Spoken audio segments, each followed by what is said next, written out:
But on the whole, what Trump is doing is bad news for the world economy. And I personally don't think there's any mileage in the UK saying, well, let's do a trade deal with Trump. We can trust him. We'll probably be less badly hit than some other countries because our our goods exports to the US are a smaller proportion of our economic exchange with them. So we're less vulnerable in that sense. There's really not much we can just, let's take advantage of Trump. I mean, that's not a good strategy. The US President Donald Trump has said he will definitely impose tariffs on the European Union after announcing them on Canada, Mexico and China. But he's indicated that a deal can be worked out with the UK. Here he is speaking last night. The UK is way out of line, and we'll see the UK, but European Union is really out of line. UK is out of line, but I'm sure I think that one can be worked out.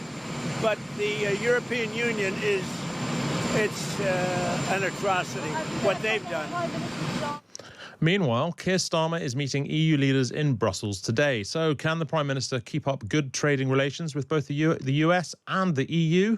Well, I'm joined now by Dr. Peter Holmes, who is a fellow at the UK Trade Policy Observatory at Sussex University. Peter, hello.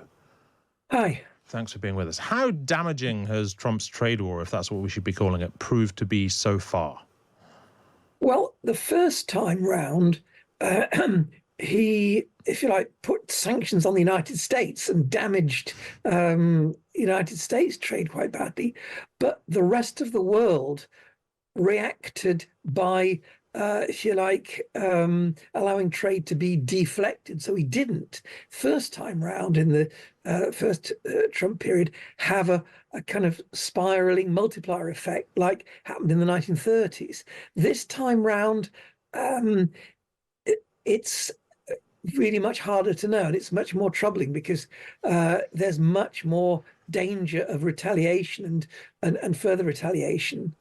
Yeah, I mean, the immediate retaliation from Canada, for example, was that a surprise? Not really. They were saying they were going to do that. Trump's been threatening all of this for a long time, so they were ready. The really big thing is whether across the rest of the world, third countries take action against each other. So, for example, if the EU puts additional tariffs against China because of Chinese goods being diverted to the EU, and then China puts up more tariffs against the EU, then that could lead to a very nasty spiral. So suppose the UK decides not to put tariffs on electric vehicles, does the EU then put up extra tariffs to the UK? So that's the kind of thing which didn't happen last time round. It didn't happen in 2008, but that's what we really have to worry about this time. Yeah, sure. Well, let's come to that in just a moment. But first, look, we've been hearing this morning from European leaders arriving in Brussels, and Olaf Scholz says the EU could respond to the US with its own tariffs, but it would be better to reach a trade agreement. Do you think it's a given that if Trump does impose tariffs, much like those on Canada and Mexico, that the EU does respond in kind?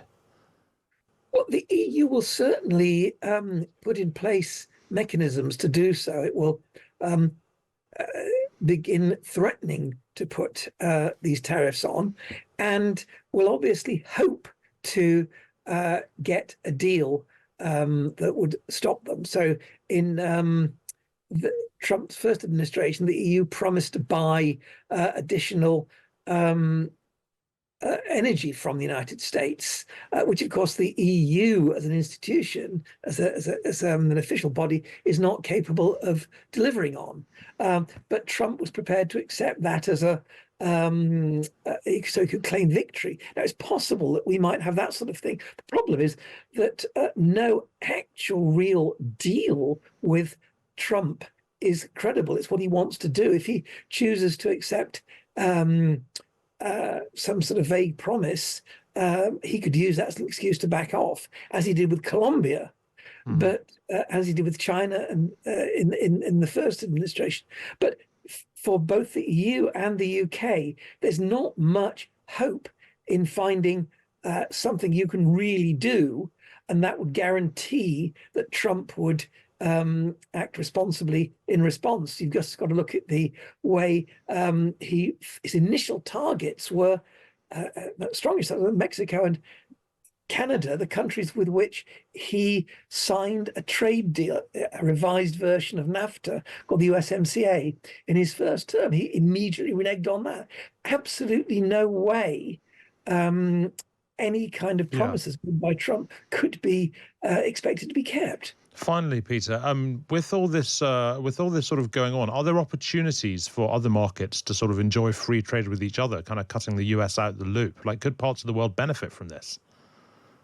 Well, clearly, in the first time round, Brazil benefited enormously because China switched from buying its soybeans from the US to buying them from Brazil. So there are certain opportunities for certain countries, but on the whole, what Trump is doing is bad news for the world economy. And I personally don't think there's any mileage in the UK saying, well, let's do a trade deal with Trump. We can trust him. We'll probably be less badly hit than some other countries because our our goods exports to the US are a smaller proportion of our economic exchange with them. So we're less vulnerable in that sense.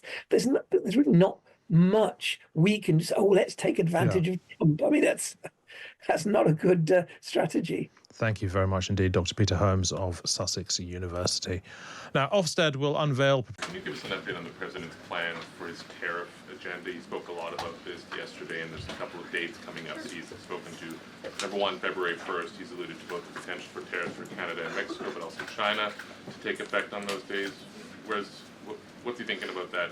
Yeah. Should those countries expect that? Again, he was asked and answered this question this past weekend when he took a lot of questions from the press, and he said that the February 1st date for Canada and Mexico still holds. What about the China 10% tariff that he also had mused about last Tuesday going into effect on the same date? Yeah, the president has said that he is very much still considering that for February 1st. Separately, yesterday he talked also about sectoral tariffs on, for instance, pharmaceuticals as well as semiconductor computer chips. He talked about steel, aluminum, and copper. What's the timeline on those?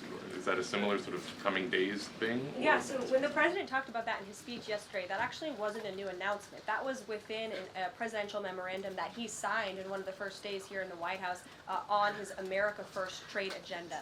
So there's more details on those tariffs in there. As far as a date, I don't have a specific date to read out to you, but the president is committed to implementing tariffs effectively, just like he did in his first term. And finally, he also was asked on the plane when he gaggled about the potential for a universal tariff. He was asked maybe about 2.5%. There was a report about that. He said he wanted much bigger than that. Should we understand that these tariffs would add up?